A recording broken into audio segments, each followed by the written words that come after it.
प्रिय भ्राता ओ भगिनीगण मु आज आपण मानक 2025 मसीहा मार्च मासर राशिफल संपर्क में कहूँ। राशि मकर शुभ फल प्राप्त करिवे, सम्मान मिलिव, शत्रु नाश हेवे, धन लाभ योग अच्छी, आनंद उपभोग करिवे,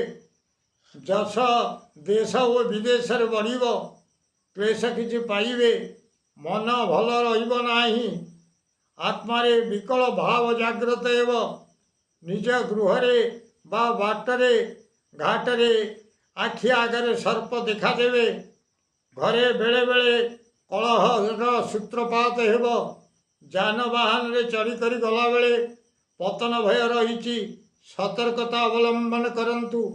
अशुभत्व दूर पाई माँ कालींकर शरणापन्न हुंतु, निश्चित अशुभत्व दूर हेब,